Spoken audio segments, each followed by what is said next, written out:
ہماری third family start ہوتی ہے، یعنی حلق سے ادا ہونے والے حروف. تو یہ ٹوٹل 6 حروف تھے.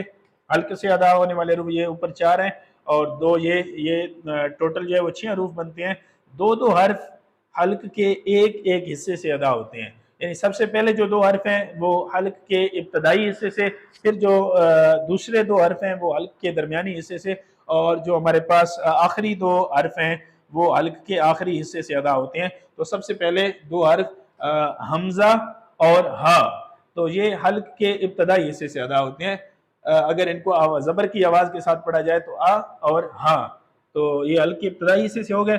اس کے بعد آ اور ہا، یہ حلق کے درمیانی حصے سے، یعنی عین اور ہا یہ حلق کے درمیان سے ادا ہوتے ہیں. اور لاسٹ کے جو دو ہمارے حرف ہیں یہ حلق کے انتہائی حصے سے ادا ہوتے ہیں، حلق کے آخری حصے سے. اس کو ابتدائی حلق، وسط حلق اور انتہائی حلق بھی کہا جاتا ہے، یا حلق کا ابتدائی حصہ، درمیانی حصہ اور آخری حصہ بھی کہا جا سکتا ہے.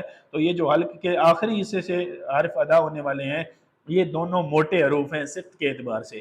پہلے جو 4 حرف تھے حروف حلقی میں سے وہ چاروں باریک تھے اپنی صفت کے اعتبار سے، اور یہ جو دو حرف ہیں یہ دونوں موٹے پڑھے جائیں گے. کنڈیشنلی ہم ان کو موٹا پڑھیں گے، یعنی جو ادائیگی کی کیفیت ہوگی وہ موٹا پڑھنے کی ہوگی. تو ان دونوں حرف کو حلق کے آخری حصے سے نکالنا ہے اور موٹا کر کے نکالنا ہے. تو ہم ان کو پڑھ کے دیکھتے ہیں.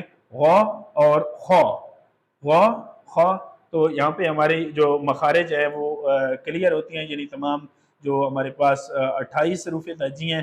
ایک جو حرف ہے الف، تو وہ جب آواز کے کنسپٹ میں آتا ہے تو وہ حمزہ کے ساتھ ہی پڑھا جاتا ہے. یعنی جیسے حمزہ کی آواز ہوتی ہے آ، اسی طرح الف کے اوپر بھی جب زبر زیر پیش آ جاتی ہے تو اس کو بھی حمزہ ہی پڑھا جاتا ہے اور اس کی آواز بھی آ ہی ہوتی ہے. تو جب ہم آواز کے کنسپٹ میں آتے ہیں تو ہمارے پاس 28 حروف تہجی بچ جاتے ہیں.